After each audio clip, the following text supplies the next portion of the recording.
if week number one that he's the starter. If you look at what he did last year, you can't be surprised with the new coach by that jump, and especially given all the information behind the scenes of how his career was almost sabotaged, the lack of reps, the lack of people believing in him. Like, man, that's a tough environment to work. Chris Carter just flipped the whole Shedeur Sanders conversation upside down. This is the same Carter who once doubted Shedeur, questioned his NFL future, and did not sound fully sold on him as a franchise quarterback. But now, after watching how Shedeur has handled the offseason, Carter is not only changing his tone, he is putting the Browns, the NFL, and Kevin Stefanski on notice. Because according to Carter, Shedeur's career was almost sabotaged before it even had a real chance to breathe. That line is why this story exploded. Carter did not just say Shedeur had a tough rookie situation. He said his career was almost sabotaged. That is a heavy word. But when you look at what happened last year, you understand why people are reacting. Shedeur was thrown into a rough environment without the kind of clean preparation most young quarterbacks need, and then people judged him like he had been given a fair runway. Carter is now saying that was never fair. Like the fact that the coach is really giving this a wide open approach, the best player is going to win, with no strings attached. I believe Shedeur is going to win it. If you had asked me 2 months ago, I thought Deshaun still has some talent. But I think Shedeur has gotten his career back on the right track. I still want another weapon for him. That is the part nobody expected. Carter is not just defending Shedeur now, he is picking him. He believes Shedeur is going to win the job and become the Browns' starting quarterback. And that matters because Carter was not some blind supporter from day one. He had questions, he had doubts. He criticized the arm, the hype, the brand, the way people talked about Shedeur, and whether the whole situation around him was bigger than the player himself. So when a critic like that changes his tone, people pay attention. The big target in Carter's new message is Kevin Stefanski. He is pointing back to last season and asking a simple question. How was Shedeur supposed to prove himself if the organization did not truly prepare him like someone they believed in? That is where the sabotage accusation comes from. Not because someone physically stopped Shedeur from playing football, but because the lack of reps, the lack of support, and the lack of belief created a situation where failure was almost built into the setup. That Shannon clip fits perfectly because it shows Carter is not the only one who saw a problem. When a rookie quarterback gets thrown into a game after not being prepared with enough first-team work, the results can get ugly fast. And once the results are ugly, people who already doubted him use that performance as proof. That is the trap. The team does not fully build him up, then the media tears him down when he struggles inside a bad situation. That is why Carter's comments hit so hard. He's basically saying the evaluation was polluted from the start. If a quarterback does not get the reps, does not get the belief, and does not get the proper environment, then you're not really learning who he is. You're learning what happens when a young player is asked to survive chaos. That's different. And if the Browns judged Shedeur only through that lens last year, then Carter believes they almost damaged something that could still become valuable. He's doing a really nice job, including just now coming off the field with the red zone drill that we did. So continues to work very hard, doing a nice job in meetings, doing a good job in the field. Yeah, I mean, going back to the spring, we've done a lot of things that we really hadn't done before because you have so many rookies. You have 2 rookie quarterbacks. You're trying to maximize every minute you have out there. So certainly throughout this season, we've tried to be extremely intentional about development of our players. This is where the Browns side of the story comes in. Coaches always say reps have to be earned. They have to manage the room. They have to prepare the starter. They have to make decisions based on the week. That sounds reasonable, but the problem is, when you have a young quarterback you may need later, you cannot leave him completely undercooked and then act shocked when he looks uncomfortable. Development is not magic. It's built through reps, timing, rhythm, and trust. And now, with a new season coming, Shedeur looks like a different player. Carter sees it. Mary Kay Cabot sees it. Other Browns reporters have talked about it.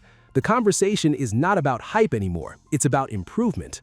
Shedeur has become sharper with the operation of the offense. He's getting through progressions better. He's getting the ball out quicker. His footwork looks cleaner.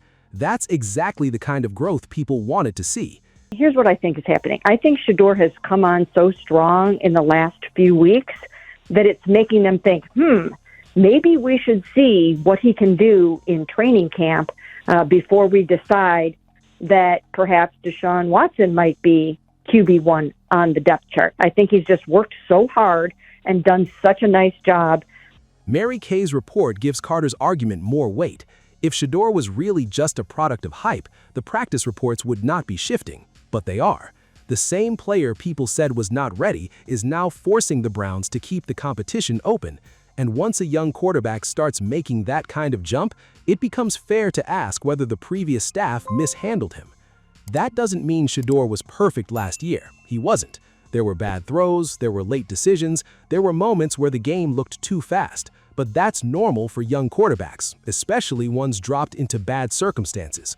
The problem is when people take those struggles and pretend they tell the full story. Carter is pushing back on that now. He's saying the situation mattered, and the Browns have to own their part in it.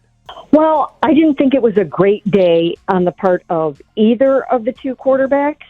I thought there were a lot of balls on the ground, a lot of missed passes. Shedeur had some delay of game penalties. So there were some procedural things, and it looked a little sloppy, I thought, for the most part.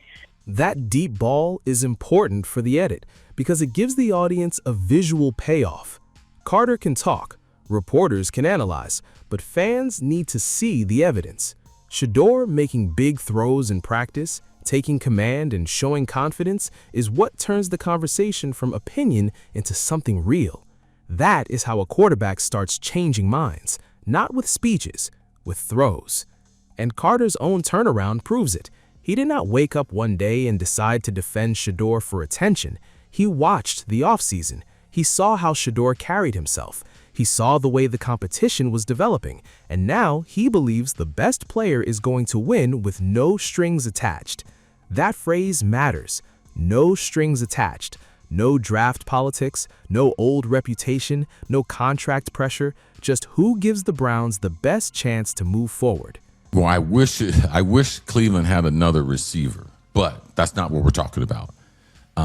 I think it's going to be a very close battle. That is what Shedeur needed all along, a real competition, not a fake one where the veteran is protected, not a situation where the rookie is boxed in. A clean fight where the better quarterback wins. And if that is truly what the Browns are doing now, then Shedeur has a chance to make last year look like a mistake instead of a warning sign. The Deshaun Watson part makes this even bigger. Carter is not pretending Watson has no talent. At one point, most people around the league knew what Watson could be, but that version has not shown up in Cleveland.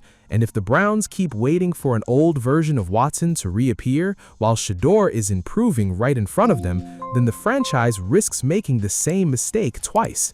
First, they almost buried Shedeur by not giving him enough real opportunity. Then they could bury the team by ignoring the quarterback who is actually trending upward.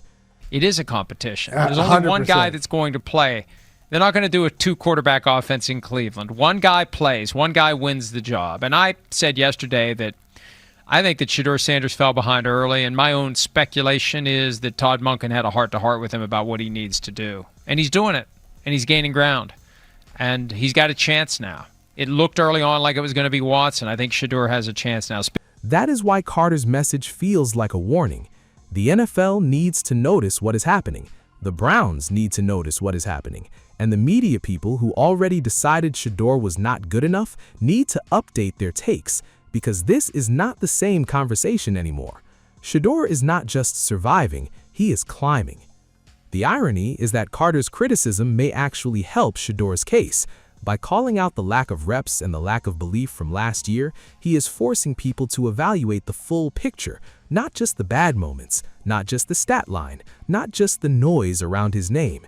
The full picture says Shedeur walked into a tough environment, got judged hard, stayed professional, kept working, and now has people who doubted him admitting he might be the best option Cleveland has. That is how you change a narrative. You don't argue with every critic. You don't chase every headline. You keep stacking better days until the criticism starts sounding outdated. That is what Shedeur is doing, and that is why Carter's voice matters now. He represents the kind of person Shedeur needed to win over, a skeptic who watched the work and had to adjust. So yes, Carter is taking shots at Stefanski. He is saying last year's setup nearly sabotaged Shedeur before his career could start. But more than that, he is putting pressure on the Browns not to repeat the same mistake. Give him the reps, give him the real competition, give him the chance to show what he can do with proper preparation and a better environment. Because if Shedeur wins this job after everything that happened, the story is going to be bigger than a quarterback battle. It will be about a young player who was almost written off, almost mismanaged, almost buried by doubt, and still found a way to climb back into the middle of the Browns' future. Chris Carter sees it now. The Browns better see it too, because if Shedeur Sanders walks into Week 1 as the starter, the conversation will not be about whether Carter changed his mind. It will be about why Cleveland waited so long to give Shedeur a real chance.